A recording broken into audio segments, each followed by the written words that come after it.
إلا الله وحده لا شريك له وأشهد أن محمدا عبده ورسوله صلى الله عليه وعلى آله وأصحابه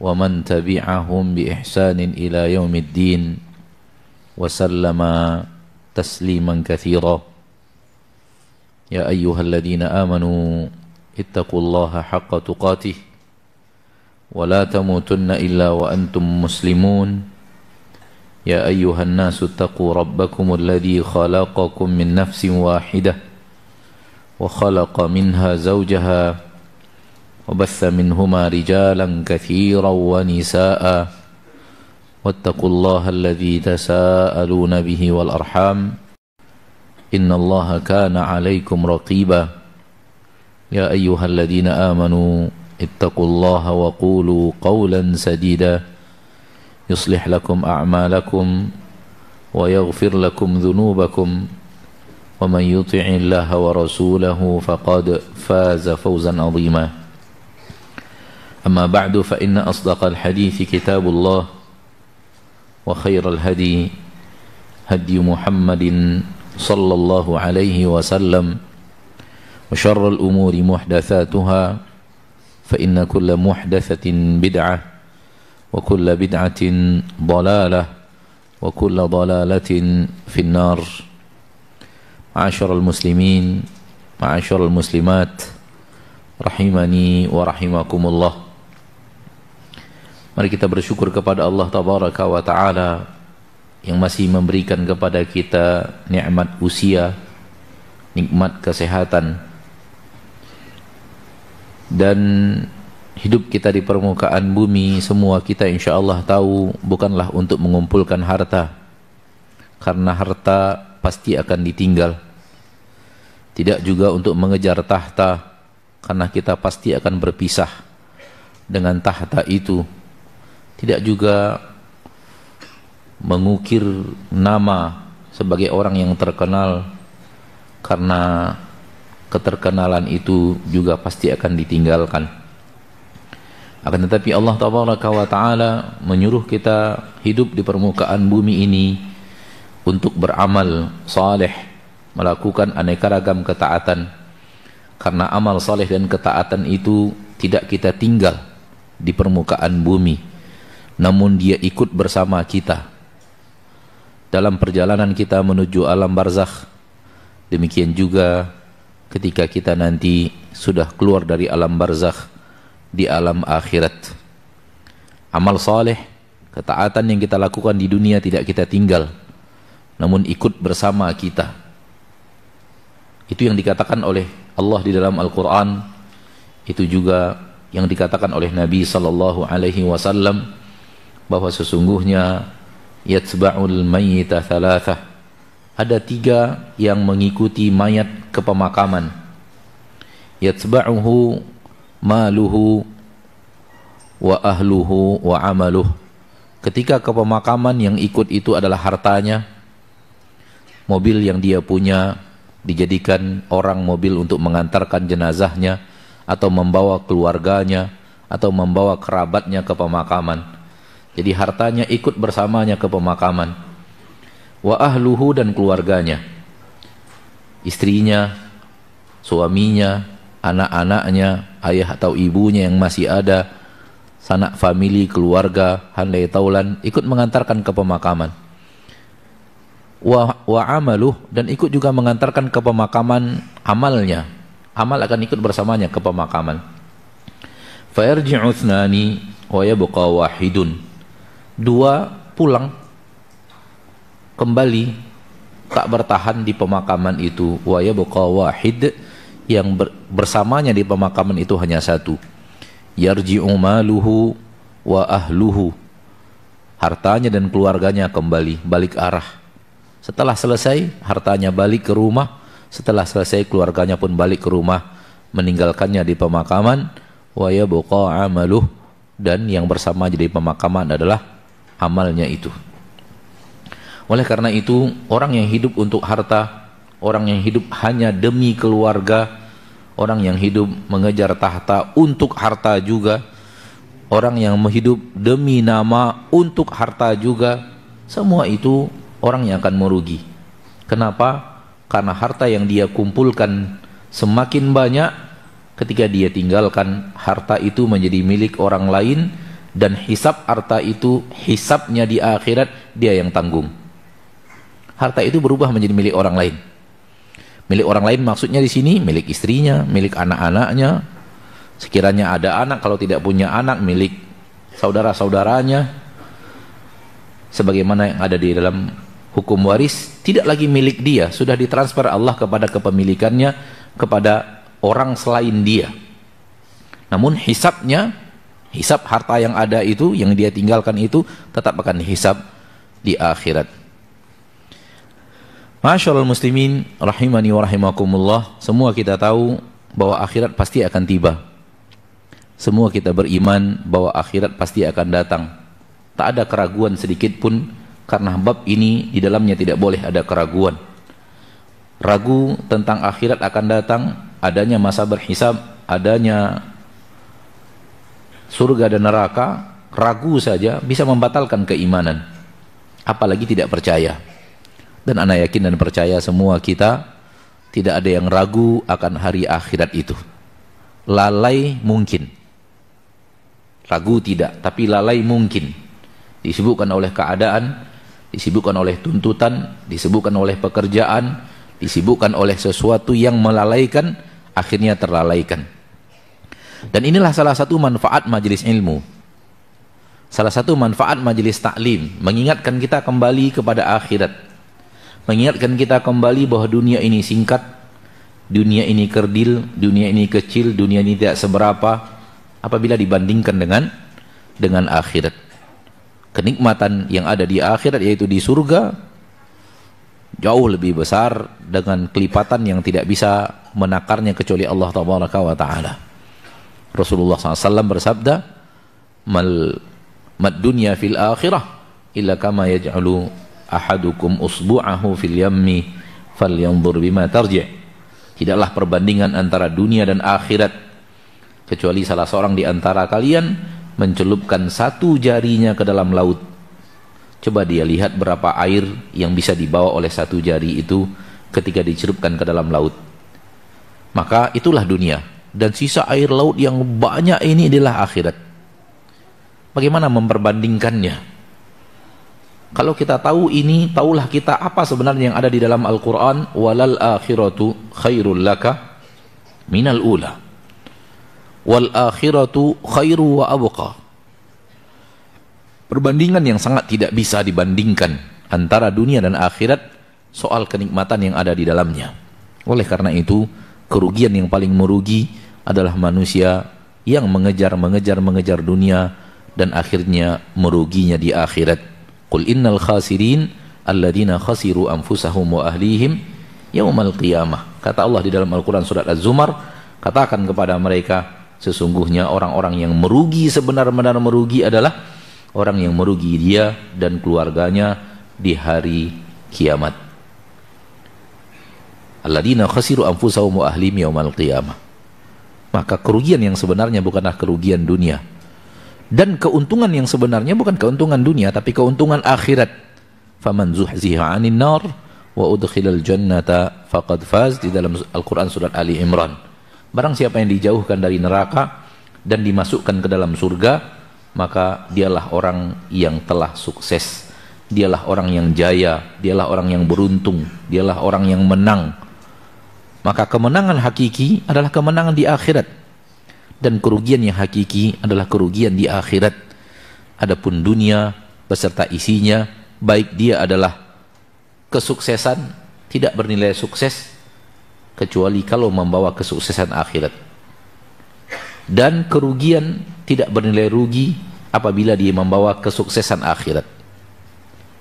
Oleh karena itu, saling nasihat menasihati, mengingatkan kembali akan hinanya dunia dan mengingat kembali akan pentingnya akhirat akan memberikan manfaat insyaallah di dalam hati yang ada iman. Fadzakir fa inna dzikra tanfa'ul mu'minin. Berikan peringatan, ulang-ulang peringatan itu. Fa inna dzikra tanfa'ul mu'minin, karena sesungguhnya peringatan itu akan bermanfaat bagi orang-orang yang beriman. Bagi orang-orang yang di hatinya ada iman, diingatkan akan pentingnya mengejar akhirat dan pentingnya untuk mengetahui hina dan kerdilnya dunia, akan bermanfaat. Akan ada efek di dalam hati itu biiznillahi azza wa jal. Kalau hati itu adalah hati yang beriman, setelah mendengarkan tausiah, dia mulai ingat mungkin kelalaian di dunia selama ini bisa dia rubah menjadi lebih serius lagi untuk akhirat, dan lebih serius lagi untuk akhirat, dan lebih berhati-hati terhadap dunia. Apalagi di zaman kita sekarang, di mana godaan dunia begitu besar dan hal-hal yang sangat menggiurkan dalam dunia begitu besar, dan hal-hal yang sangat melalaikan begitu besar. Sarana yang akan melalaikan itu kita bawa ke rumah kita, bahkan kita bawa ke dalam kamar kita, bahkan kita letakkan di dalam kantong kita. Kalau kita tidak hati-hati, yang terwujud seperti yang tadi kita katakan, tidak ragu namun lalai. Tidak ragu namun lalai. Ma'asyiral muslimin, ma'asyiral muslimat, materi kita pada kesempatan yang berbahagia ini terinspirasi daripada perkataan Umar bin Khattab radhiyallahu taala anhu wa ardhahu yang sangat masyhur, di mana Umar bin Khattab al-Khalifatur Rashid, Amirul Mukminin, Al-Faruq radhiyallahu anhu wa ardhahu, Abu Hafs mengatakan, hasibu anfusakum qabla an tuhasabu. Hisablah diri kalian sebelum kalian dihisab. Hisablah diri kalian sebelum kalian dihisab. Di dalam perkataan Umar bin Khattab radhiyallahu taala anhu ini ada sesuatu yang dengannya tema ini terwujud. Akhirat pasti akan tiba. Akhirat pasti akan datang, tidak ada keraguannya. Satu hari bertambah usia dunia ini, sebenarnya suatu hari bertambah mendekat ke akhirat. Itu usia dunia.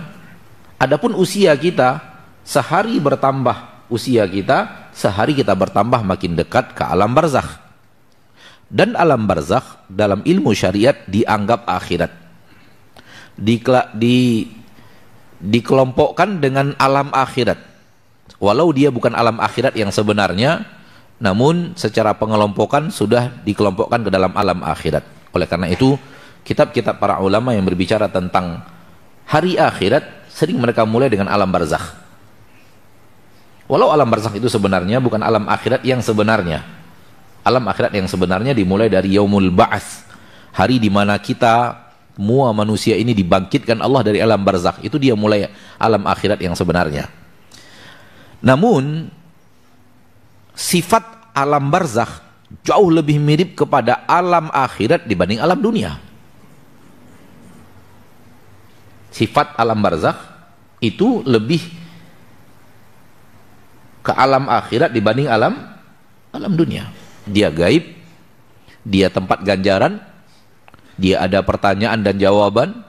Kita sudah bertemu malaikat, kita sudah melihat surga, sudah melihat neraka. Sebagaimana yang kita ketahui di alam barzakh, diperlihatkan tempatnya menuju surga, dilihatkan tempatnya menuju neraka. Maka alam barzakh sebenarnya bukan alam akhirat, namun dikelompokkan kepada alam akhirat karena sifatnya yang lebih mirip akhirat dibanding mirip dunia. Maka dengan individu bertambah satu hari, bertambah semakin dekat kita kepada alam barzakh. Dan usia dunia ini bertambah satu hari, semakin dekat dia dengan hari kiamat, dan semakin dekat dengan hari akhirat. Dan suatu saat semua kita pasti akan berkumpul di akhirat tersebut. Dan di akhirat tersebut ada hisab.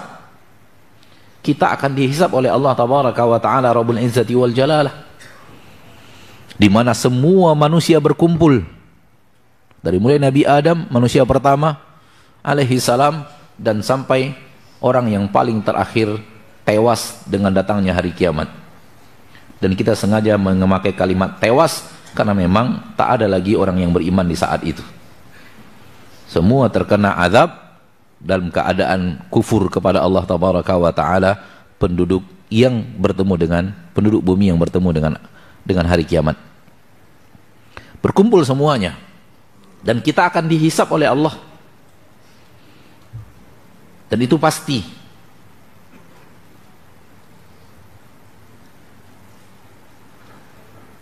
Allah Tabaraka wa Ta'ala mengatakan di dalam Al-Quran tentang orang yang beriman, fasawfa yuhasabu hisaban yasira. Dia akan dihisab dengan hisab yang ringan.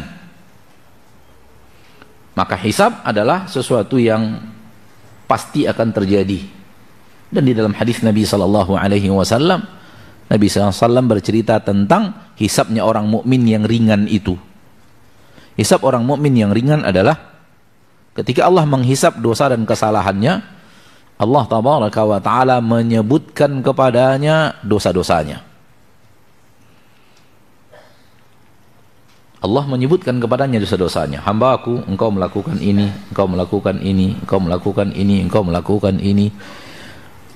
Dan semua itu dikatakan oleh orang mukmin, benar wahai Rabbku, benar wahai Rabbku, benar aku telah melakukannya, benar aku telah melakukannya.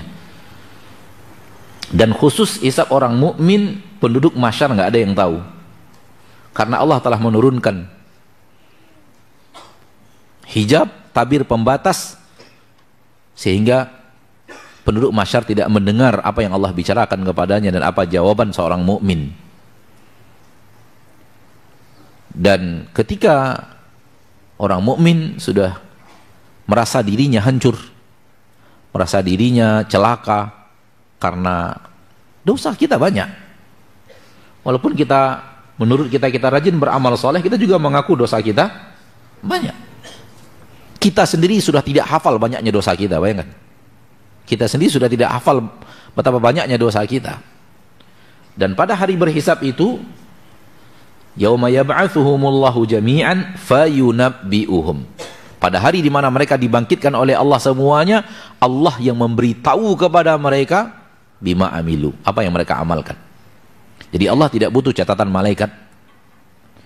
Catatan malaikat itu bukan untuk di persidangan Allah. Allah tidak butuh itu. Manusia yang beramal, manusia yang melakukan, manusia yang berbuat, Allah yang memberitahu kepada mereka amalan mereka. Beda dengan hakim-hakim dunia, dibacakan dulu tuduhan, tudingan, dakwaan terhadap terdakwa, baru kemudian dia tahu apa kesalahan. Sementara Allah, belum lagi kita beramal, Allah sudah tahu apa yang akan kita amalkan, apalagi setelah beramal. Maka fayunabbi'uhum bima amilu. Ahsahullahu wa nasuh. Allah menyimpannya, Allah merekapnya, Allah mencatatkannya, namun mereka itu melupakannya. Naam, kita lupa dengan dosa-dosa kita. Namun diingatkan oleh Allah. Seperti yang Anda katakan tadi, berapa banyaknya dosa yang pernah kita lakukan, diingatkan oleh Allah, sehingga seorang mukmin merasa hancur. Dia takut karena terlalu banyak dosa yang diingatkan Allah Tabaraka wa Ta'ala kepadanya. Akan tetapi Allah Maha Pengasih lagi Maha Penyayang, Maha Pengampun, mengatakan kepadanya di ujung hisab itu, Allah mengatakan sebuah perkataan, kata Nabi SAW, yang kita berharap itulah yang kita dapatkan di akhirat kelak. Kita berdoa kepada Allah, dan ana berdoa kepada Allah agar kita semua yang hadir di majelis ini mendapatkan semua itu, mendapatkan itu semuanya, semua kita yang hadir. Setelah dosanya diingatkan oleh Allah Tabaraka wa Ta'ala, dan dia merasa hancur, dia merasa akan masuk neraka, dia akan dimurkai oleh Allah Tabaraka wa Ta'ala, sudah datang rasa takut yang luar biasa, datang rasa gentar yang luar biasa. Lalu Allah katakan kepadanya, wahai hambaku, sesungguhnya aku yang menutupi dosamu itu di dunia. Aku yang menutupi dosamu itu di dunia. Dan sekarang ini aku maafkan engkau. Jadi ketika kita sembunyi-sembunyi berbuat dosa, bukan karena kita mahir menyembunyikannya. Karena ketika kita berbuat dosa sembunyi-sembunyi itu pun kita diberi Allah rahmat dan nikmat, dengan Allah tutupi itu dari pengetahuan orang lain. Allah kalau mau bongkar dengan mudah, Allah akan bongkar. Itulah Allah yang kasih sayangnya luar biasa, yang kasih sayangnya mencapai puncak kasih dan sayang. Hambanya berbuat maksiat, hambanya melanggar, diulang-ulang lagi pelanggaran itu, masih ditutupi oleh Allah. Maka jangan sombong dengan kemampuan merahasiakan rahasia-rahasia dosa. Bukan Anda yang pandai merahasiakannya, namun Allah yang maha pengasih dan penyayang, yang menyayangimu dengan menutupi dosa itu dari pengetahuan orang lain. Ini adalah hisab yang ringan. Ini adalah hisab yang ringan. Akan tetapi kalau Allah ingin memperberat hisabnya, maka hisab itu akan lebih dahsyat daripada itu. Sehingga Nabi SAW mengatakan, manukishal hisabah udzib. Barang siapa yang benar-benar dicecar dengan pertanyaan di yaumil hasib, di pada saat berhisab, itu akan diadab oleh Allah tabaraka wa ta'ala Rabbul Izzati wal Jalalah. Dan orang kafir, ketika Allah menyampaikan kepadanya hisab, dan dengan hisab yang sangat detail, dengan pertanyaan-pertanyaan yang sangat detail, itu tanpa hijab, sehingga apa yang Allah katakan kepadanya didengar oleh seluruh penduduk mahsyar. Antum bisa bayangkan tidak, saudaraku saudariku, sekiranya jangankan seluruh penduduk mahsyar, kalau sebanyak orang yang ada di masjid ini saja, antum ditegakkan di sini dan dibongkar aib antum satu persatu, itu kira-kira masih punya wajah tidak itu? Atau udah merasai wajahnya udah hilang di permukaan bumi? Itu kira-kira masih berani tinggal di Batam, atau siap-siap langsung dari masjid dan siap-siap bungkus-bungkus pindah ke kota lain gitu? Itu baru segini loh. Berapa jumlah kita di masjid ini? Bayangkan kalau seandainya hisab itu didengar oleh seluruh penduduk mahsyar, dari Nabi Adam sampai manusia yang paling terakhir mati, jin semuanya, dari jin pertama hidup sampai jin yang paling terakhir mati. Bagaimana malunya? Sebagaimana yang Allah katakan di dalam Al-Quran, yauma tubla as-sarair, pada hari di mana rahasia-rahasia ditampakkan. Sebenarnya tak ada rahasia. Di dunia ini nggak ada rahasia apabila kita bermuamalah dengan Allah. Intinya adalah, yang ini Anda sampaikan adalah, hisab itu pasti akan ada di padang mahsyar. Namun sebelum apa yang ada di akhirat itu tiba, lakukan di dunia.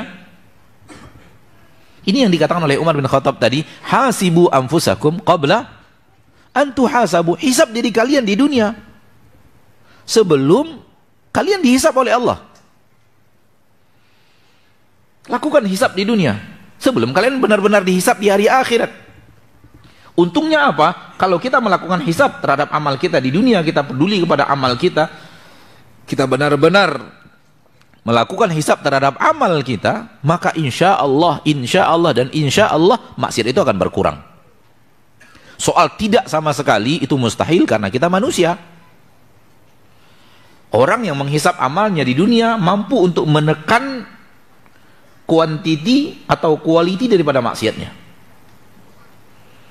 Murni 100% itu tidak ada. Untuk kita sekarang ini mustahil. Siapapun orangnya yang kita saksikan sekarang ini di dunia, sesoleh apapun dia menurut kita, mustahil dia tidak punya dosa.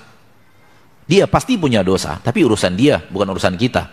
Dan tidak ada kebolehan kita untuk mencari tahu apa dosa dan kesalahannya.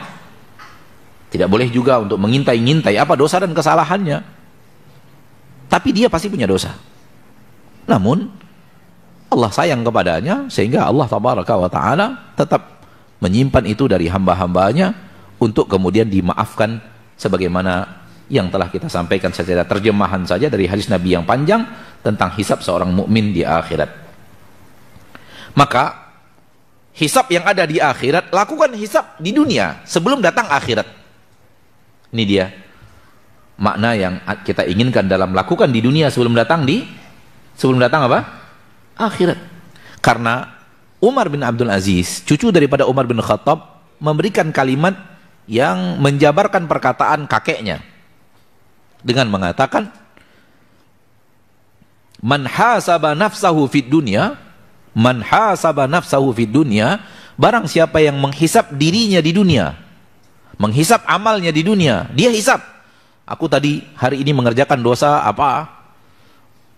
Aku kesalahanku ada di mana, kekeliruanku ada di mana? Dia perhatian kepada amalnya, menghisapnya. Hari ini apa dosa yang telah kau lakukan, yang harus aku tutupi untuk hari berikutnya dan seterusnya. Apa sifatku yang masih kurang untuk aku bisa tutupi sifat itu agar lebih baik daripada sifat-sifat sebelumnya.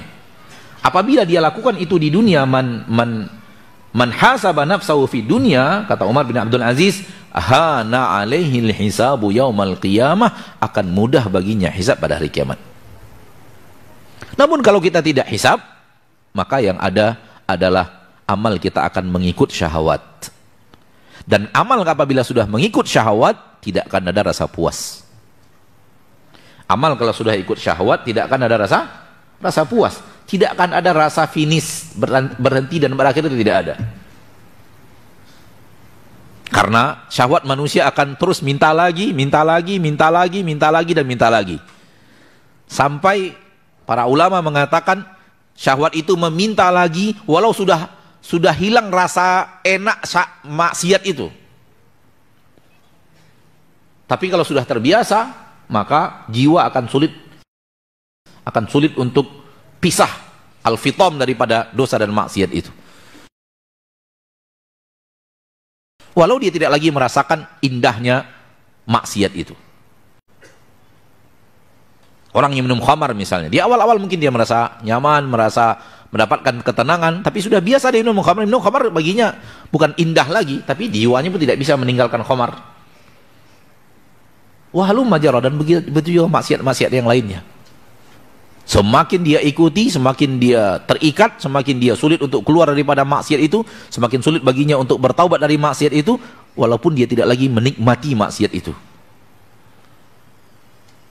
Ini orang yang tidak menghisap dirinya. Kalau dia tidak hisap dirinya, maka dirinya akan dibawa oleh arus syahwatnya. Padahal yang dituntut oleh Allah di dalam syariat adalah nahan nafsa anil hawa. Wa amma man khafa maqama rabbih wa nahan nafsa anil hawa. Ma'asyiral muslimin wal muslimat rahimani wa rahimakumullah. Maka hisap diri kita, hisap amal kita, hisap akhlak kita, hisap kata-kata kita yang keluar kepada manusia. Apakah masih ada kata-kata yang kotor, kata-kata yang ghibah, kata-kata yang di dalamnya mungkin membuat orang lain benci kepada orang lain, namimah, kata-kata yang mubazir untuk diucapkan dan terlalu banyak diucapkan, sehingga kemudian kita bisa mulai memperkecil kesalahan-kesalahan lisan, hisap pandangan mata, sehingga mulai memperkecil kesalahan-kesalahan mata, hisap langkah dan kaki, langkah kaki, hisap ayunan tangan, kemana dilangkahkan kaki itu, hisap harta kita, dari mana saja kita dapatkan harta itu, sehingga dengannya kita membuat benteng-benteng menuju godaan syahwat, bisa melakukan hal-hal yang menahan syahwat kita untuk menarik kita berbuat maksiat lagi, berbuat maksiat lagi, berbuat maksiat lagi. Berikutnya yang kedua, di akhirat orang akan menyesal tidak menjadi orang saleh. Orang akan menyesal tidak menjadi orang saleh. Maka nasihat ana pada kesempatan yang berbahagia ini, lakukanlah menyesal tidak jadi orang soleh itu di dunia, bukan di akhirat. Lakukanlah menyesal tidak jadi orang soleh itu di mana? Di dunia. Karena kalau menyesalnya di akhirat, nggak ada lagi gunanya. Penyesalan di akhirat tak ada guna. Karena penyesalan yang bermanfaat adalah penyesalan yang masih ada kesempatan untuk merevisi, masih ada kesempatan untuk merubah perangai, merubah kelakuan. Maka tak ada gunanya menyesal tidak menjadi orang saleh di akhirat. Baru akan bermanfaat kalau menyesal tidak jadi orang saleh di dunia, ketika waktu merevisinya masih ada, Dan maha suci Allah, maha pengasih Allah, maha penyayang Allah yang menjadikan batas waktunya itu sampai detik-detik kematian loh. Dan ini bukti, salah satu bukti kasih sayang Allah yang luar biasa kepada hamba-hambanya. Allah buka pintu maafnya sampai detik-detik terakhir usianya. Sampai tanda-tanda kematian sudah menghampirinya, baru Allah tutup. Seorang hidup 60 tahun, 60 tahun Allah buka pintu maaf. Seorang hidup 70 tahun, 70 tahun Allah buka pintu maaf. Seorang hidup 84 tahun, 84 tahun Allah buka pintu maaf. Wajar orang yang tidak memanfaatkannya untuk bertaubat kepada Allah dan tidak merubah kelakuannya dari orang yang taleh menjadi orang yang saleh, wajar kalau Allah siapkan untuknya neraka. Pintu maaf disiapkan, setiap hari dibukakan, setiap malam dibukakan, setiap siang dibukakan. Innallaha yabsutu yadahu bil-laili liyatuba musii'un nahar. Di malam hari Allah bentangkan tangannya untuk menerima taubat orang-orang yang berbuat maksiat di siang hari. Wa yabsutu yadahu bin-nahar. Allah bentangkan tangannya di siang hari liyatuba musii'ul lail, agar bertobat orang-orang yang berbuat maksiat di malam hari. Dan akan begitu terus sampai matahari terbit di sebelah barat. Tidak digunakan, hari demi hari dia hidup. Siang ini Allah siap untuk menerima taubatnya. Besok malam nanti Allah siap untuk menerima taubatnya. Siang hari berikutnya, malam hari berikutnya, bertahun-tahun tidak dia manfaatkan, tetap di atas ketolehan tersebut, walau telah ada teguran demi teguran dari Allah Tabaraka wa Ta'ala. Ditegur melalui orang tua, ditegur melalui anak, ditegur melalui musibah, ditegur melalui kerjaan, ditegur melalui penyakit, ditegur melalui murid, ditegur melalui tetangga dan macam-macam. Teguran-teguran Allah Tabaraka wa Ta'ala. Dan dia sadar ketika dia sedang sakit itu, sedang dapat teguran itu, sadar, oh ini karena saya rajin berbuat maksiat. Kalau udah selesai sakit ini saya taubat gitu. Tapi kalau itu hanya taubat ketika hanya sakit, insya Allah biasanya kalau sudah sehat hilang lagi taubatnya. Kalau taubatnya hanya karena sakit, taubatnya kalau hanya karena teguran, itu biasanya tegurannya sudah merasa hilang beban teguran itu, balik lagi. Yang Allah inginkan taubat sebenar-benar taubat, ikhlas kepada Allah dalam taubatnya. Yang diharapkan taubat itu bukan lepas dari beban, lepas dari penyakit, lepas dari petaka yang sedang datang. Fir'aun saja ketika ditegur oleh Allah Tabaraka wa Ta'ala melalui bencana, dia ingin taubat. Itu Fir'aun dan pasukannya datang kepada Nabi Musa dan berkata, la in kashafta 'anna ar-rizza lanu'minanna laka wa lanursilanna ma'aka bani Israil. Berdoalah kepada Rabbmu wahai Musa, angkat musibah ini dari kita. Kalau kemudian engkau berhasil, engkau berdoa kepada Rabbmu dan musibah ini terangkat, kami akan beriman kepadamu wahai Nabi Musa, wahai Musa. Itu berkali-kali terjadi.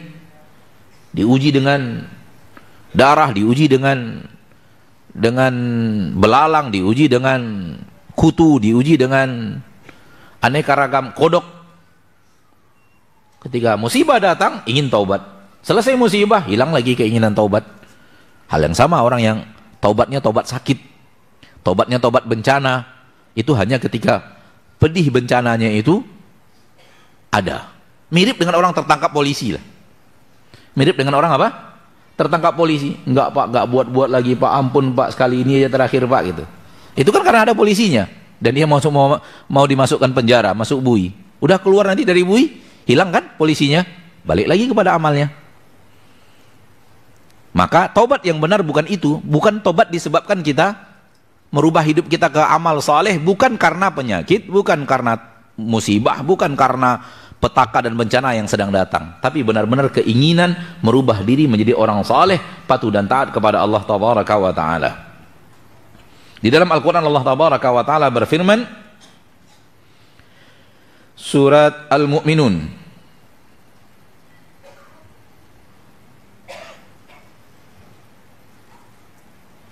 ayat yang ke-99 dan 100.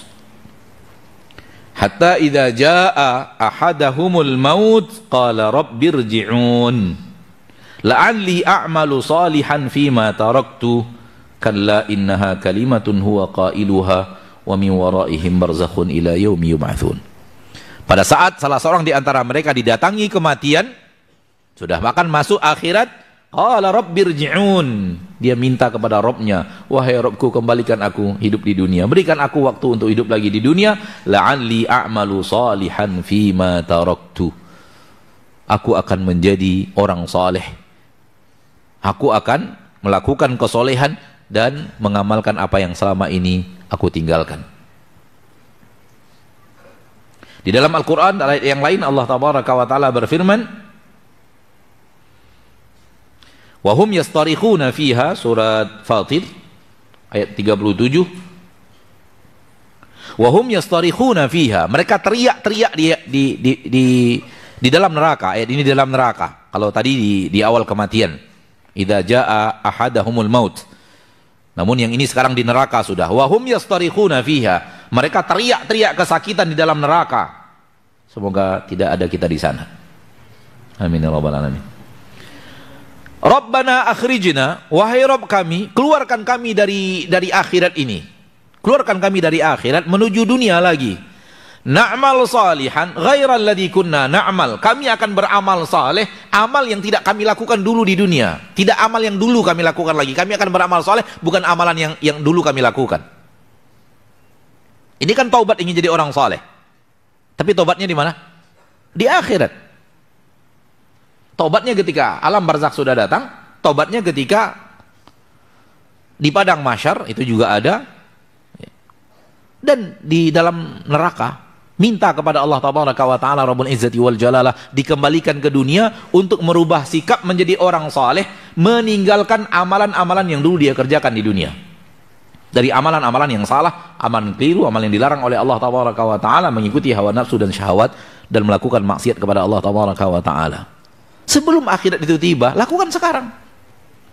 Salah seorang ulama salaf mengatakan, saya membayangkan diri saya sedang berada di dalam api neraka. Membayang-bayangkan saja. Lalu saya berkata kepada diri saya, tamanna, berangan-anganlah. Maka saya berangan-angan, wahai Rabbku, kembalikan aku ke dunia, aku akan beramal saleh.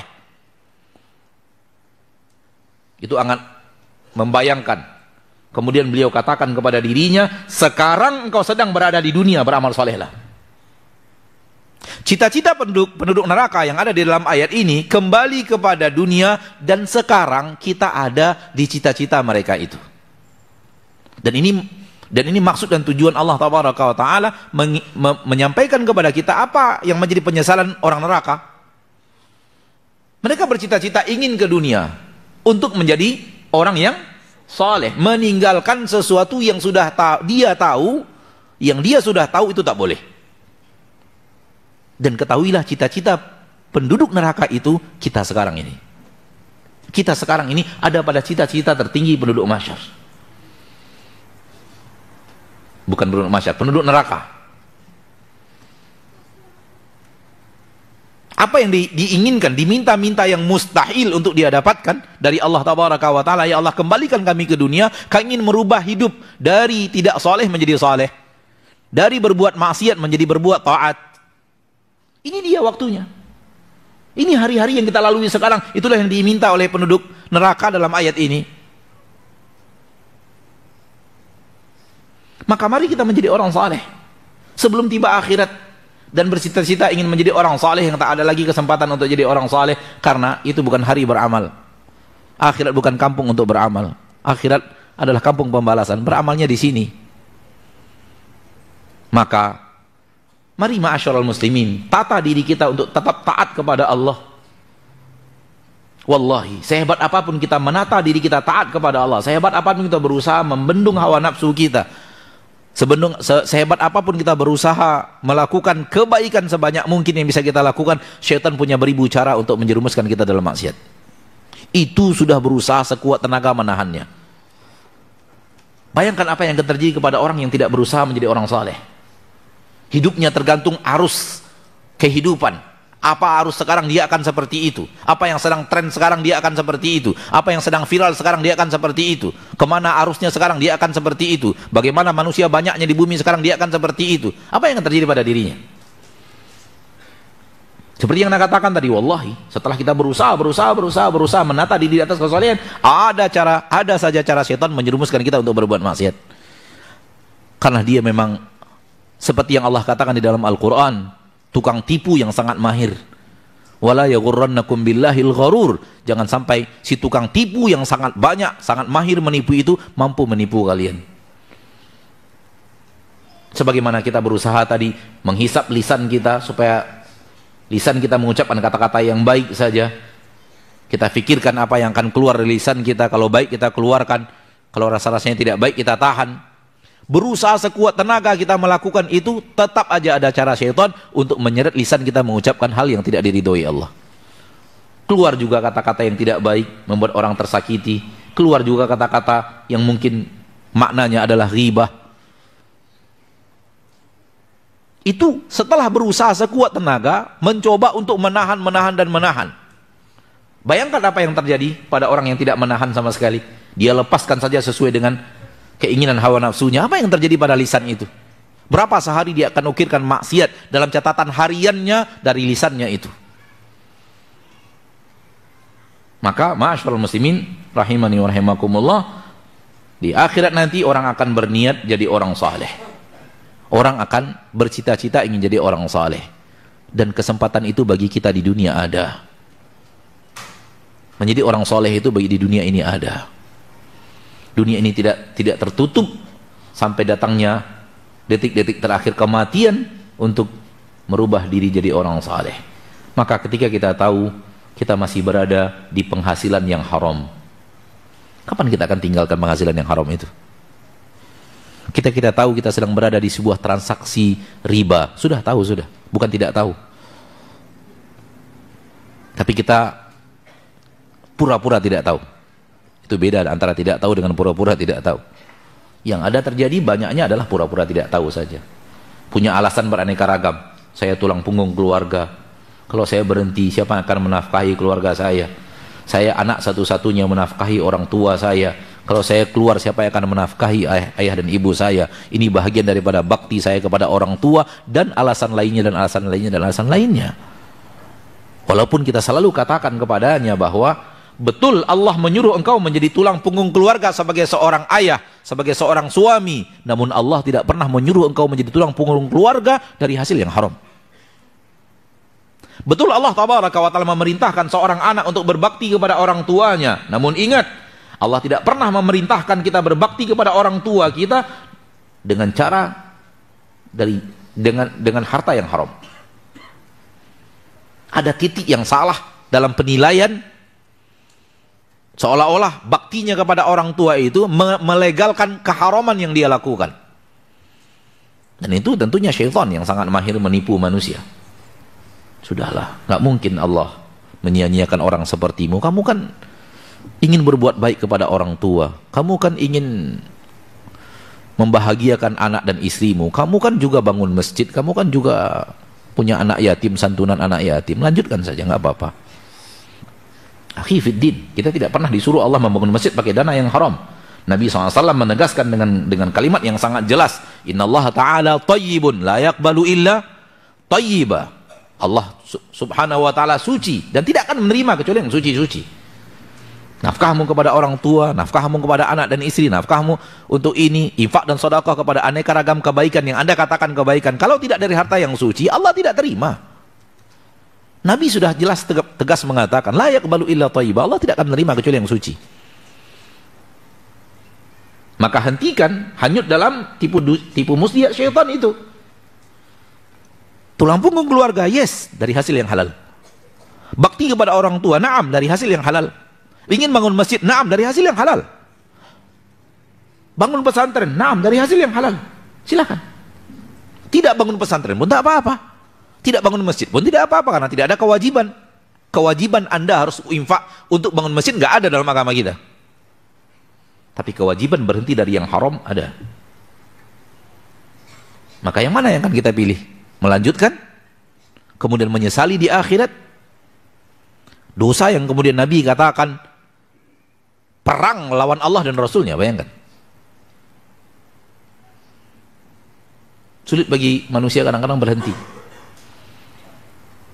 Karena alasan rezeki, takut kehilangan rezeki, takut kehilangan kesempatan untuk mencari nafkah.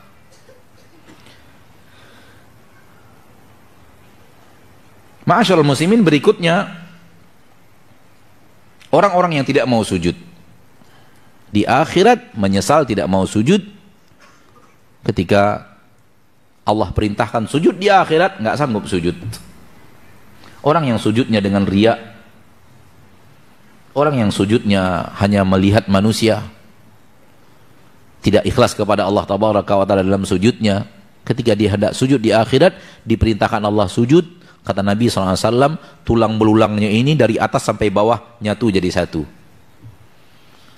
Sekarang ini ketika tulang belulang kita dipisah-pisah dengan apa namanya itu, persendian, kita dengan mudah bisa sujud, dengan mudah bisa sujud.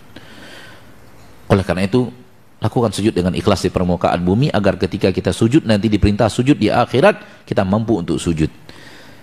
Lakukan dengan ikhlas, karena orang yang sujudnya, solat dan sujudnya dan rukuknya riya seperti munafikin dan menjurus ke arah itu, ketika nanti disuruh sujud di hadapan Allah tabaraka wa taala, dia ingin sujud, tulang belulangnya tidak seperti yang sekarang lagi, tidak punya persendian seperti yang sekarang lagi, dari atas sampai bawah satu batang tulang. Bagaimana dia akan sujud?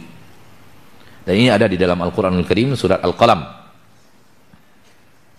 Khashi'atan absaruhum tarhaquhum dhillah wa qad kanu yud'auna ila as-sujudi fala yastati'un.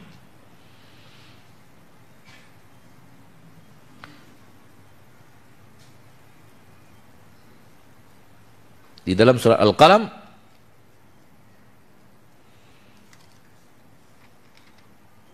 yauma yukshafu an saqin wa yud'auna ila as-sujudi fala yastati'un khashi'atan absaruhum tarhaquhum dhillah wa qad kanu yud'auna ila as-sujudi wa hum salimun.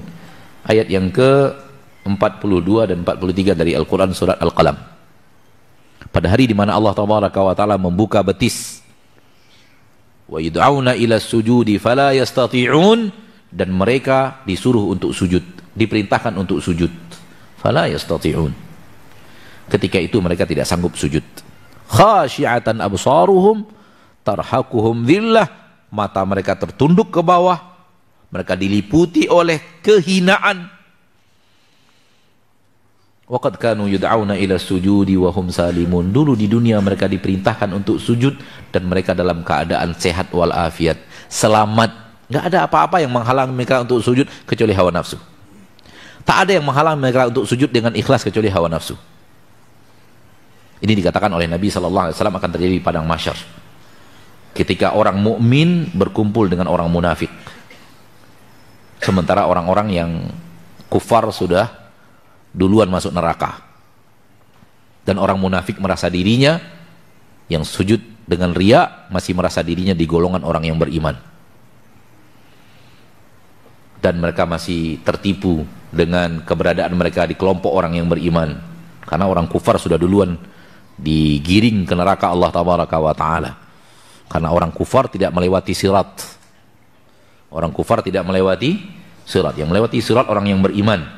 Orang kufar duluan masuk neraka, karena mereka digiring ke neraka dan masuk ke neraka langsung tanpa melewati sirat.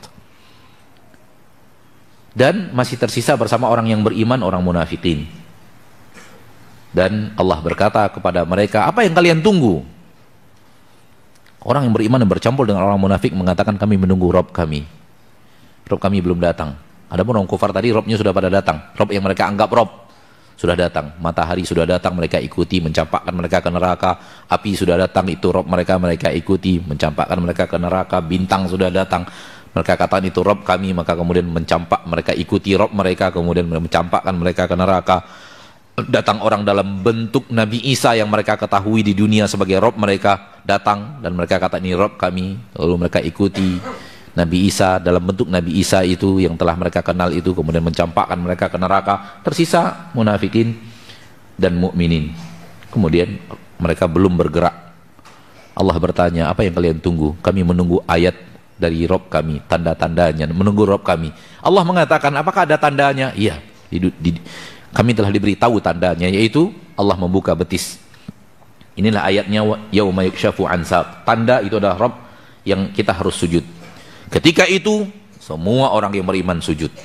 Inilah Rabb mereka yang mereka sujud kepadanya di dunia dengan ikhlas, dengan mengharapkan ridho Allah, dengan ingin mendekatkan diri kepada Allah, tidak ingin dipuji manusia. Sujud dan ibadah lainnya. Sujud itu adalah ibadah tertinggi.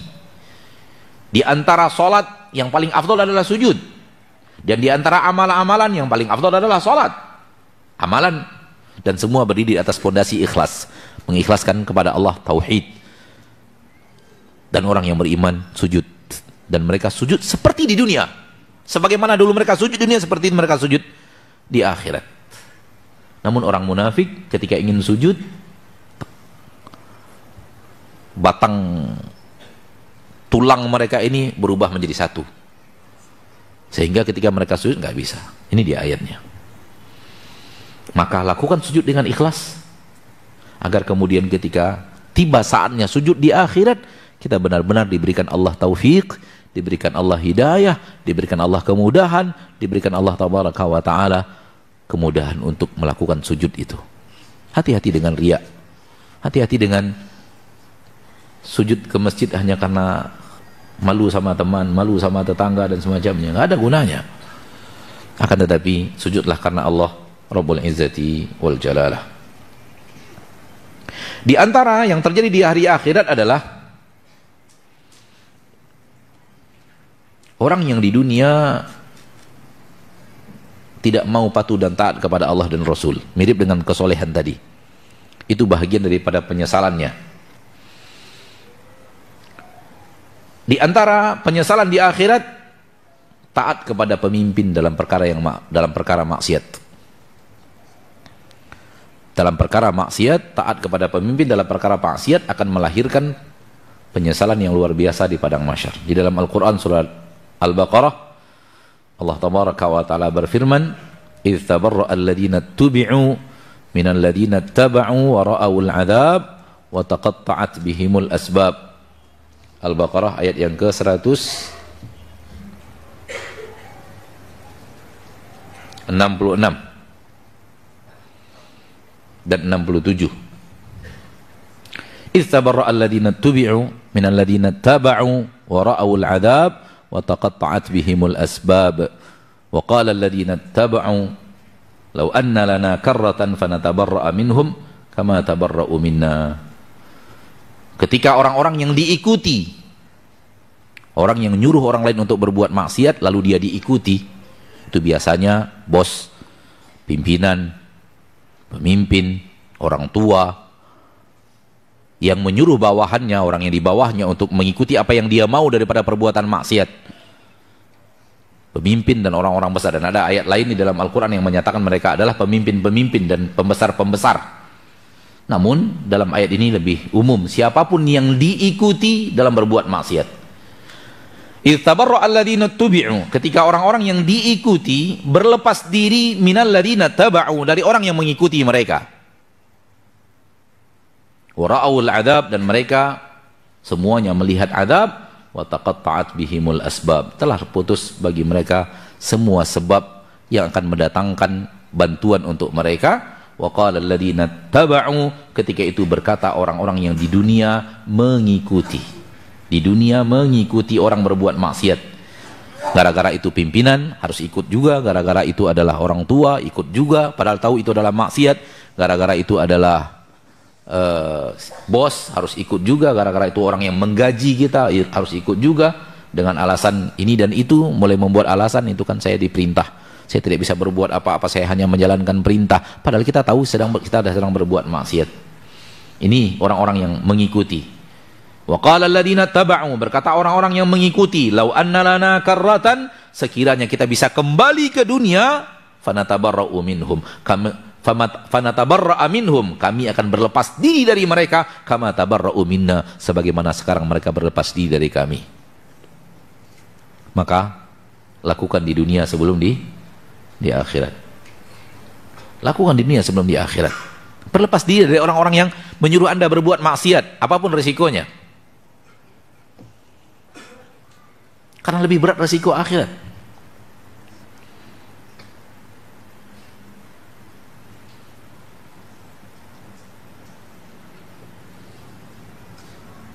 Di dalam Al-Quran Surat Ibrahim ayat 21. Wa barazu lillahi jami'an, ketika mereka semuanya datang menghadap Allah tabaraka wa taala di akhirat. Faqalat du'afa'u, berkata orang-orang lemah, lilladzina istakbaru, untuk orang-orang sombong. Karena sombong karena jadi pemimpin, sombong gara-gara jadi bos, sombong gara-gara jadi majikan, sombong gara-gara posisinya lebih tinggi daripada bawahannya.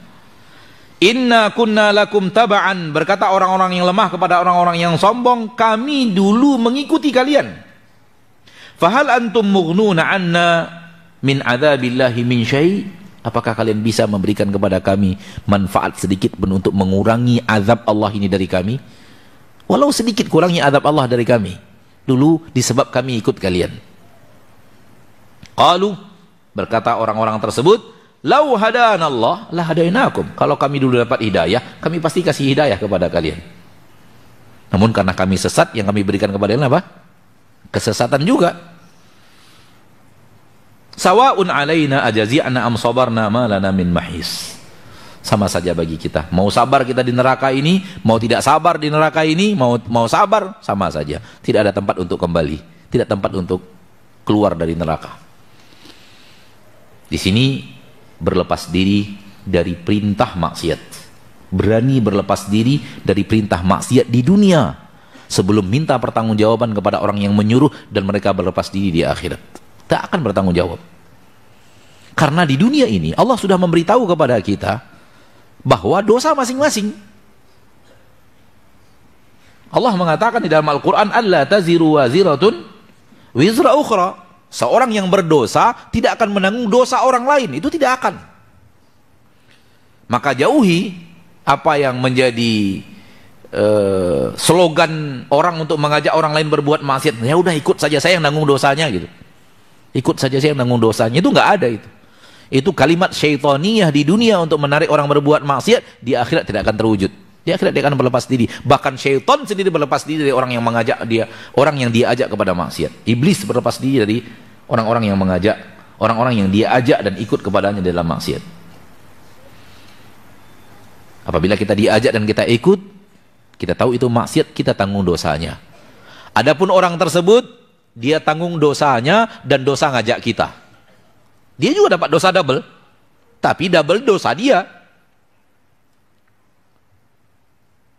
Namun kita yang patuh, sementara kita masih tahu, sudah tahu itu haram, tetap kita tanggung dosa. Takkan gara-gara disuruh menjadi dosanya hilang. Enggak. Karena di dunia ini Allah masih memberikan kepada kita pilihan untuk mengatakan ya atau tidak. Dan masing-masing ya atau tidak ada konsekuensi. Ya ikut ada konsekuensi, tidak ada konsekuensi. Maka sebelum mereka berlepas diri, lakukan di dunia. Berlepas dirilah dari dunia, dari perintah-perintah itu. Rasulullah SAW telah mengatakan dalam hadis yang jelas dan tegas dalam Sahih Muslim, la ta'ata li makhluqin fi maksiyati al-khaliq. Tidak boleh taat kepada makhluk manapun kalau itu perbuatan maksiat kepada Allah al-Khaliq. Ma'asyiral muslimin, masih banyak lagi hal-hal lain yang apabila kita membaca Al-Quran, ada yang berlepas diri dari pertemanan karena berteman dengan orang lain, ada yang berlepas diri dari anak-anaknya karena anak-anaknya dia kemudian berbuat maksiat, ada yang karena kekuasaannya, ada yang karena mengikuti hawa nafsunya dengan hartanya. Semua ini bisa kita lihat di dalam Al-Quran. Allah bercerita banyak tentang keadaan padang mahsyar, dan semua itu mengarah kepada bahasan kita ini. Tinggal dikumpul-kumpulkan saja bagi antum yang membaca Al-Quran dan mentadabburinya, bahwa Allah mengingatkan kita, lakukan sekarang di dunia sebelum nanti kalian ingin melakukannya di akhirat dan tidak ada kesempatan lagi untuk memperbaiki.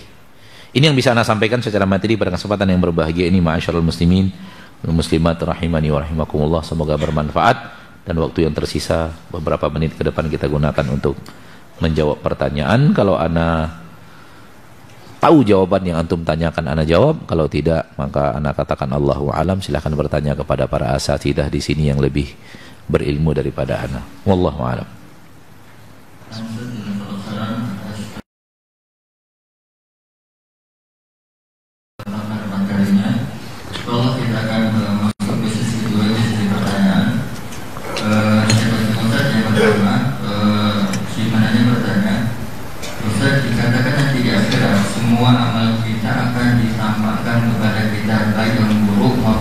baik.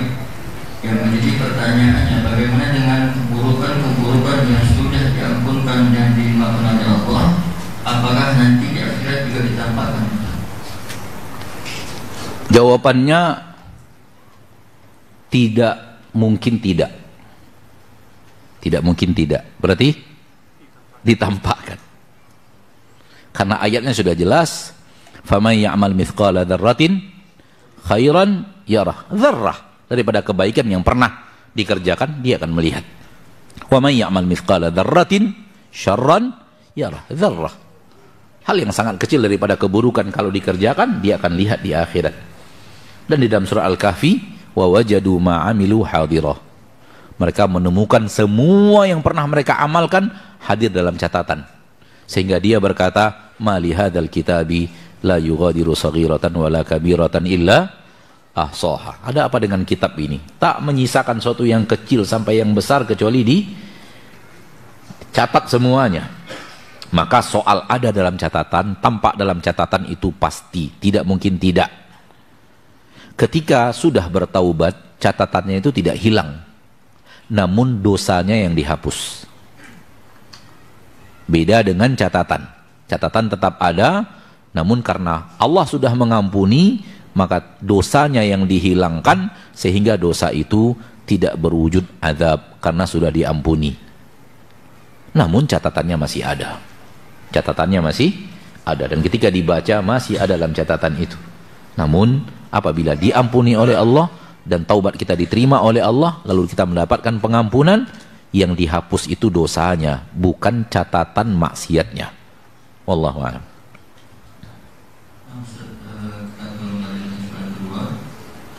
Orang yang begitu sangat dermawan membantu orang lain, akan tetapi orang tersebut tidak sholat dan melakukan kebaikan-kebaikan yang lainnya, apakah infak dan sedekah beliau dimana Allah? Ana sekarang ingin menyampaikan kepada antum dua pendapat ulama tentang orang yang meninggalkan sholat. Dan dari dua pendapat ini, hasil kesimpulan jawabannya pun berbeda. Sekelompok ulama mengatakan, orang yang meninggalkan sholat dan dia masih yakin hukum sholat itu wajib, maka tidak kafir. Dia tahu dia berbuat dosa dan maksiat dengan tidak sholat, karena dia tahu hukum sholat wajib. Dia tetap meyakini hukum sholat wajib, namun dia tidak sholat. Sebagian ulama mengatakan masih muslim, bukan kafir.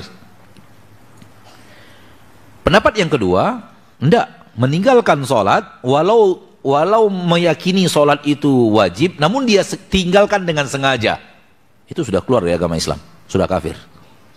Ini dua pendapat ulama.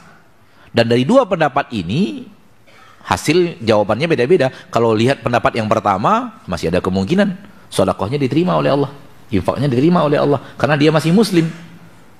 Dan tidak sholatnya itu dengan masih meyakini wajibnya sholat dan berdosanya ketika tidak sholat, tidak membuat pahala amal soleh yang lainnya dihapus, karena belum kafir, masih muslim. Tidak menghalangi diterimanya amal ibadah yang lain. Ini menurut pendapat yang pertama. Namun kalau menurut pendapat yang kedua, tidak ada artinya.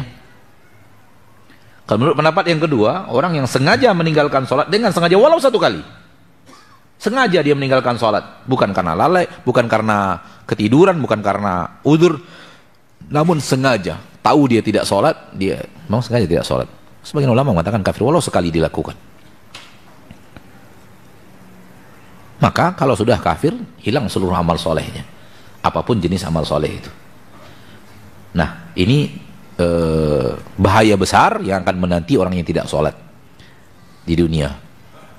Sekiranya di hadapan Allah nanti di yaumil hisab, yang benar adalah pendapat yang mengatakan masih muslim, masih ada kemungkinan dia diterima ibadah lainnya, dan masih ada kemungkinan dia masuk surga. Dan kalau seandainya pendapat yang sebenarnya yang sahih, yang paling rojih nanti dalam hukum Allah adalah kafir, maka dia akan bersama Fir'aun, Qarun, Haman, Abu Jahal, Abu Lahab di neraka untuk selama-lamanya. Itu konsekuensinya. Maka di sini bahaya sekali orang yang memang sengaja tidak sholat. Ya. Biarkan dikembalikan kepada Allah Subhanahu wa taala, dan yang benar adalah itu urusan dia dengan tidak sholat dan tidak urusan kita memperbanyak sholat dan ketaatan lainnya. Namun secara ilmu fikih ada perbedaan pendapat orang yang meninggalkan sholat dengan sengaja, yang walaupun sama-sama meyakini wajibnya sholat, ini dengan sengaja tidak sholat. Ini yang satu mengatakan ini kafir, yang satu mengatakan ini masih muslim selagi masih meyakini sholat itu apa? Wajib. Tapi kalau sudah dia yakini sholat itu tidak wajib, maka mengatakan tidak wajib kepada sesuatu yang secara agama jelas-jelas wajib, itu dosa kufur, dosa kafir yang sangat nyata. Secara agama jelas-jelas hukum sholat adalah wajib, lalu dia berani mengatakan tidak wajib, maka perkataan tidak wajib itu sudah jelas kekafiran. Walau dia rajin sholat, namun keyakinannya tidak wajib sholat itu. Walau dia rajin sholat, maka keyakinan itu sepakat ulama kalau menghalalkan yang diharamkan Allah, mengharamkan yang dihalalkan Allah setelah datang kepadanya hujah yang jelas, maka itu adalah hukumnya kufur. Sekarang enggak, yang ada dia tinggalkan sholat, hatinya masih meyakini wajib. Disinilah beda dua pendapat para ulama. Ada yang mengatakan masih muslim selagi masih meyakini kewajiban dan dia meyakini dirinya berdosa dengan tidak sholat. Ada yang mengatakan tidak lagi, tidak muslim lagi, sudah kafir. Maka ini yang membedakan nanti amalnya yang lain diterima atau tidak. Selagi masih muslim berarti masih ada harapan amal yang lain diterima oleh Allah apabila memenuhi syarat-syarat diterimanya amal. Tapi kalau yang benar di hadapan Allah nanti adalah kafir, maka tak ada amal apapun dia dan tak ada kesempatan baginya untuk masuk surga selama-lamanya. Na'udzubillah min dzalik.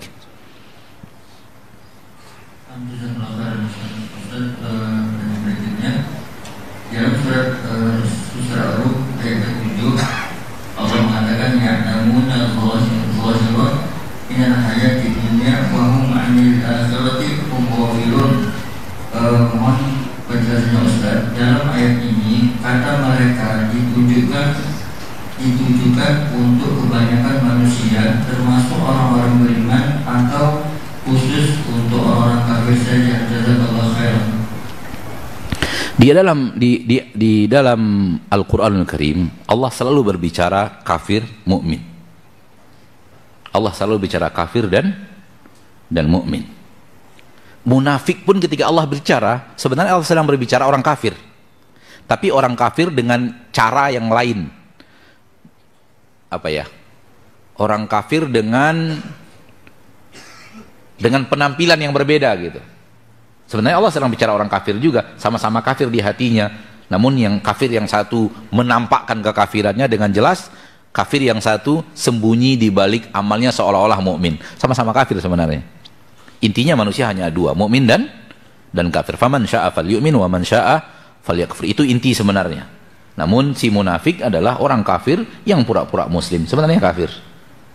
Dan menampakkan karena alasan-alasan tertentu. Mungkin alasan ingin menjaga keluarganya, ingin menjaga hartanya, ingin menjaga yang lainnya, atau memang ingin masuk ke dalam barisan umat Islam, pura-pura Islam dulu, padahal sebenarnya dia bukan muslim. Di dalam Al-Quran Allah selalu bicara kafir, bicara mukmin.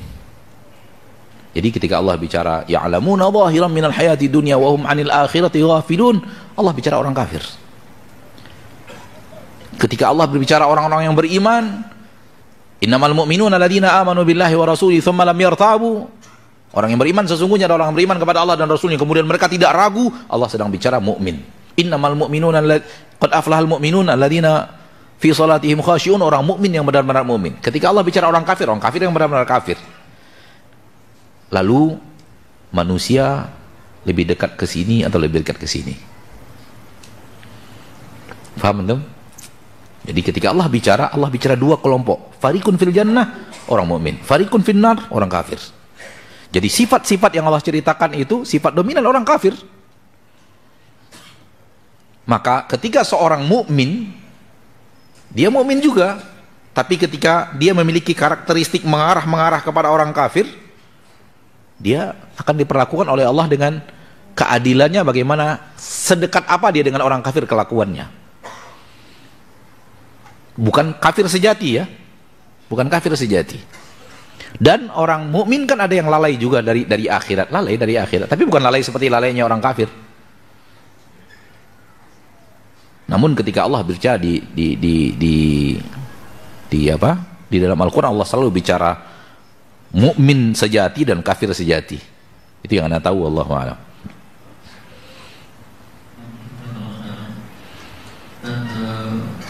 Berikutnya saya mohon rekomendasi kepada kami, yang mana kami masih sering melakukan maksiat di dalam kesendirian. Dorongan itu sangat kuat dari syaitan dan Allah. Kami menyadari akan hadis yang amal itu akan sia-sia ketika melakukan maksiat dalam kesendirian, tetapi kami tetap terjerumus ke dalamnya. Nasihat Anda dari awal sampai akhir juga itu salah satu diantaranya itu. Dengarkan saja. Motivasi untuk menjadi orang soleh tadi yang kita katakan, dan motivasi untuk mengingat akhirat, jangan urus dunia saja, lakukan di dunia sebelum nanti menyesal di akhirat. Salah satu diantaranya adalah maksiat yang kita lakukan walau dalam kesendirian, walau dengan sembunyi-sembunyi tadi kita lihat ya. Kalau antum tidak sanggup melawan hawa nafsu dalam kesendirian, lari dari kesendirian. Wallahu a'lam. Nah.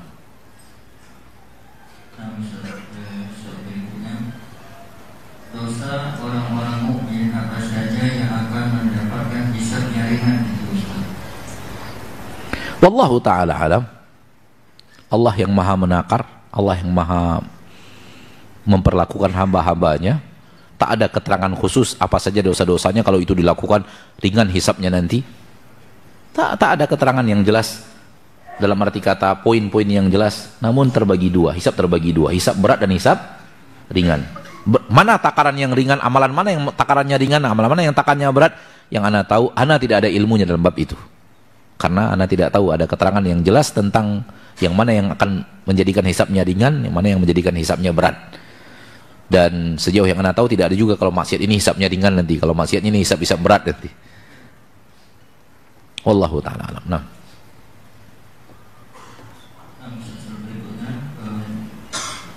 Mohon saran dan cara mengingatkan untuk saudara anak yang masih bekerja di bank perkreditan rakyat. Anak bilang karena abang ini ibadah taat dan adabnya sangat baik kepada orang tua. Beliau yang maksudnya beliau masih kerja di bank rakyat dan beliau sangat baik kepada orang tua yang beliau. Kalau pertanyaan ke anak adalah bagaimana cara menasihatinya, maka jawaban anak, ya nasihati. Itulah, ucapkan. Karena cara menasihati itu nggak bisa dalam satu model cara menasihati gitu loh. Bukanlah cara menasihati itu orang caranya begini, ini pasti sukses. Kalau caranya begini nanti nggak sukses ini, nggak bisa. Itu nggak ada. Cara menasihati adalah menasihati. Paham yang anda maksud? Berbicara, sampaikan. Tapi sampaikan dengan lemah lembut, sampaikan dengan tutur kata yang baik, sampaikan dengan akhlakul karimah, sampaikan dengan penuh hikmah. Intinya disampaikan. Jangan pakai marah, jangan pakai emosi. Karena sesungguhnya kewajiban kita menyampaikan, bukan merubah seseorang. Kewajiban kita bukan merubah. Rasul pun tidak disuruh untuk merubah pamannya Abu Lahab. Rasul pun tidak disuruh merubah pamannya Abu Talib. Perubahan seseorang itu bukan kewajiban kita. Tapi menyampaikan nasihat bagian daripada kewajiban.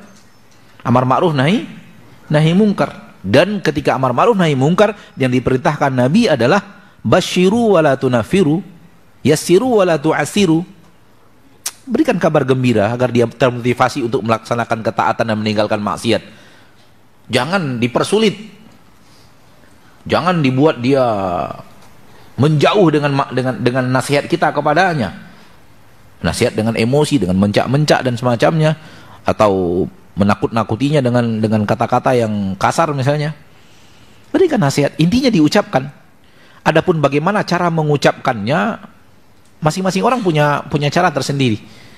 Dan kita tidak tahu nasihat kalimat mana dari kalimat kita itu yang Allah akan takdirkan singgah di hatinya sehingga mendapatkan hidayah. Karena hidayah itu datangnya dari Allah. Maka yang benar adalah nasihati saja dengan kemampuan kita masing-masing, namun yang dijaga itu akhlak, yang dijaga itu tutur kata, yang dijaga itu sikap, jangan pakai marah, jangan pakai emosi. Dengan lemah lembut sampaikan, dengan harapan besar sampaikan, dengan pujian sampaikan. Wallahu a'lam. Bagaimana dengan firman Allah, innama yataqabbalullahu minal muttaqin? Yang ditanyakan apanya? Bagaimana dengan firman Allah, innama yataqabbalullahu minal muttaqin? Itu saja. Anda nggak paham pertanyaannya apa? Karena makna ayat adalah sesungguhnya Allah akan menerima, hanya akan menerima dari orang-orang yang bertakwa. Bagaimana dengan ayat ini, Ustaz? Apanya yang antum, apa kendala dalam ayat itu yang ditanyakan? Allah akan menerima dari orang yang bertakwa, naam. Dan kita tidak pernah tahu amal kita diterima atau tidak. Dan kaedahnya Allah menerima orang yang bertakwa. Oleh karena itu kita perbanyak takwa kepada Allah agar Allah menilai kita orang yang bertakwa dan menerimanya. Soal pasti diterima atau tidak, kita tidak tahu. Sehingga para ulama salah mengatakan seandainya aku tahu satu sujud pernah diterima oleh Allah, maka cukuplah itu bagiku. Karena Allah mengatakan innama yataqabbalullahu minal muttaqin. Berarti Allah sudah menganggap saya orang yang bertakwa. Namun tak ada cara untuk mengetahui Allah terima atau tidak terima. Amal soleh yang kita lakukan ini, yang mungkin kita anggap, mungkin kita ada yang merasa amalnya banyak, walaupun itu salah, kita harus tetap merasa amal soleh kita sedikit. Kita katakan, kenapa Anda merasa amal soleh Anda banyak? Apakah Anda yakin bahwa ada satu saja yang diterima oleh Allah? Sudah datang berita dari langit, sudah datang wahyu, sudah datang malaikat Jibril untuk memberitahu kita bahwa solat kita yang itu pernah diterima oleh Allah, baca Quran kita diterima oleh Allah, wakaf kita diterima oleh Allah. Kalau tidak tahu, kita tidak tahu, sampaikan kita tidak tahu. Yang ada adalah berharap diterima dengan memperkuat ketakwaan kita dan mengasah terus ketakwaan kita kepada Allah Taala. Berharap Allah menerimanya. Dan kekhawatiran kita tidak diterima membuat kita memperbaiki amal terus. Namun tidak ada cara untuk mengetahui amal kita sudah diterima. Kapan baru diketahui? Nanti di akhirat. Wallahu a'lam. Pertanyaan berikutnya, saya mempunyai saudara yang merantau di Batam. Karena saya berniat membantu supaya bisa menjadi lebih baik, untuk itu saya suruh tinggal di rumah sampai saudara itu makan dan bisa ngontrak sendiri. Namun saudara ini tidak salat kadang atau salatnya bolong-bolong, diberikannya sehat, belum bisa menerima. Apakah boleh saya mengambil keputusan karena sudah diberikannya sehat, tidak mau salat, beliau tidak lagi menerima saudaranya tidak tinggal di rumah beliau bisa? Itu namanya hajar. Hajar itu adalah sesuatu tindakan yang kita ambil agar orang itu jera terhadap maksiatnya. Agar orang itu jera terhadap maksiat yang dilakukan. Maka dalam bab hajar dilihat apakah dengan cara seperti itu ada kemungkinan dia akan lebih baik, atau malah apabila kita lakukan itu kepadanya dia malah lebih hanyut, terjerumus ke dalam maksiat. Sebagai orang yang cinta kepada saudaranya, cinta kepada orang yang punyanya, dia tidak ingin tentunya saudaranya itu makin hanyut lebih dari parah daripada itu. Maka di sini dia menimbang. Apabila kira-kira ancaman yang seperti itu diancam dulu akan membuat dia sholat, silakan ancam. Kalau dia tidak, maka keluarkan dan ditimbang dulu apakah akan maslahatnya lebih besar atau mudaratnya. Kalau mudaratnya lebih besar untuk dia, untuk apa dilakukan? Lanjutkan terus nasihatnya. Seperti yang kita katakan tadi, nasihat itu adalah menyampaikan, bukan merubah orang. Tak ada kewajiban merubah orang. Kita saja yang menyampaikan nasihat, kemudian punya target orang itu berubah. Dan saya selalu mengatakan, kalau kita menyampaikan nasihat dan punya target orang itu berubah, kita sudah punya target yang bid'ah. Target dakwah yang bid'ah. Target dakwahnya merubah orang. Sementara Rasul saja, target dakwahnya tidak pernah merubah orang. Target dakwahnya menyampaikan kebenaran. Bukankah Nabi SAW dan seluruh para Nabi mengatakan, wa ma alaina illal balagul mubin, tidaklah kewajiban kami kecuali hanya menyampaikan. tidak merubah. Soal merubah, lihat Nabi Nuh, anaknya tidak berubah. Lihat Nabi Ibrahim, ayahnya tidak berubah.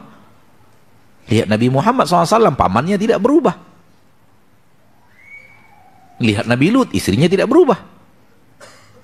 Tapi mereka semua orang yang sukses berdakwah.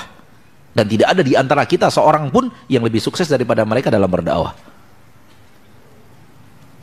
Para nabi dan para rasul salawatullahi wassalamu alaihim ajmain. Walau orang yang didakwahi tidak berubah. Karena dakwah itu bukan merubah orang. Bukan merubah orang. Ketika antum menyampaikan nasihat, hilangkan target, kamu harus berubah. Target itu yang membuat kita akhirnya frustasi berdakwah. Akhirnya berhenti berdakwah. Akhirnya mengusir saudara sendiri. Itu akhirnya. Disebabkan kita punya target, dia harus berubah. Kalau saya ini tidak punya target harus berubah, yang penting nasihatnya datang, nasihatnya disampaikan, maka kita tidak akan gampang patah dalam dakwah itu. Gampang berhenti dalam menyampaikan kebenaran. Wallahu a'lam. Dan ini lanjutan dari cerita yang tadi, maksudnya adalah apakah sholat, infak, sedekah atau kebaikan yang lainnya diterima oleh Allah SWT.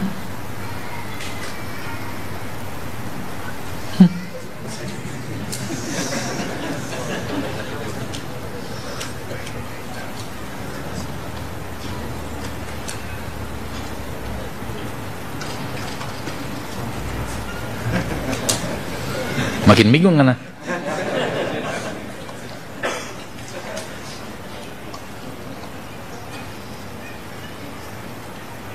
Innama yataqabbalullahu minal muttaqin.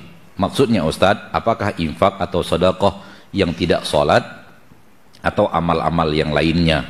Oh, maksudnya yang tidak sholat tadi. Orang sholat tidak sholat kan tidak bertakwa. Allah hanya menerima dari orang-orang yang bertakwa. Sudah kita katakan tadi, selagi sesuatu tidak menghanguskan amal, yang Allah katakan menghanguskan amal adalah syirik. Yang Allah katakan menghanguskan amal adalah syirik. La in asyrakta la yahbatanna amaluka. Kalau engkau berbuat syirik, hapus seluruh amalmu. Dan syirik itu saudaranya kufur. Karena orang kafir ketika dia tidak masuk Islam, maka amalnya juga tidak diterima. Wa qadimna ila ma amilu min amalin faj'alnahu haba'an manthura. Orang-orang kafir akan didatangkan amalnya di hari akhirat. Namun setelah mereka melihat ada amal mereka, tiba-tiba Allah rubah menjadi pasir debu yang berterbangan. Nggak ada arti amal itu. Itu orang kafir. Orang musyrik juga amalnya hapus. Selagi tidak musyrik, selagi tidak kafir, masih ada kemungkinan diterima amal. Namun Allah memotivasi kita untuk bertakwa karena ketakwaan itulah inti utama dari penerimaan amal. Akan tetapi tidak dihapus pahala seorang yang berbuat amal ibadah apabila dia tidak terjerumus ke dalam yang namanya syirik dan kufur. Allah yang maha menghisap segala-galanya. Dosa yang dengannya amal hapus hanyalah syirik dan kufur. Hanyalah syirik dan kufur. Oleh karena itu orang yang tidak sholat, ketika dia belum, kata para ulama yang tadi, belum kafir, pendapat yang pertama loh, ketika belum kafir, belum musyrik, maka ada kemungkinan diterima. Gitu. Tidak bertabrakan. Wallahu ta'ala alam. Karena menurut pendapat yang itu tidak kafir, maka dia belum mengerjakan maksiat yang menghanguskan amalan. Dia belum mengerjakan maksiat yang menghanguskan amalan. Wallahu a'lam. Nah.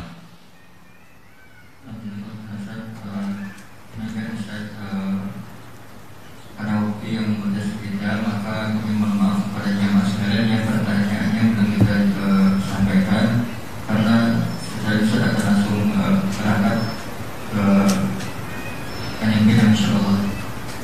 Baik, ma'asyarul muslimin wal muslimat rahimani, pertemuan kita pada kesempatan yang berbahagia ini bermanfaat, terkhusus bagi yang berbicara dan secara umum bagi kita yang mendengarkan. Semoga Allah tabaraka wa ta'ala memberikan kita taufik untuk terus berjuang mempertahankan istiqomah kita di atas ketaatan. Dan ketahuilah bahwa sehebat apapun kita berusaha istiqamah, iblis itu adalah orang yang punya pengalaman yang sangat banyak untuk menipu kita. Suatu saat juga terjerumus ke dalam kesalahan, ditambah fitrah kita yang memang tidak pernah lepas daripada dosa dan kesalahan sebagai Bani Adam. Namun taubatlah ketika terjerumus ke dalam kesalahan tersebut dan hiasi kembali hidup di atas ketaatan. Dan semoga Allah tabaraka wa ta'ala wafatkan kita semua di atas husnul khatimah. Semoga Allah tabaraka wa ta'ala ampuni dosa dan kesalahan kita pada saat kita dihisab, dan semoga Allah jauhkan kita dari nerakanya dan Allah masukkan kita ke surganya. Amin ya rabbal alamin. Sampai di sini, wa sallallahu wasallam wa baraka wa annama ala abdihi wa rasulihi Muhammad. Subhanakallahumma wa bihamdik, asyhadu an la ilaha illa anta, astaghfiruka wa atubu ilaik. Assalamualaikum warahmatullahi wabarakatuh.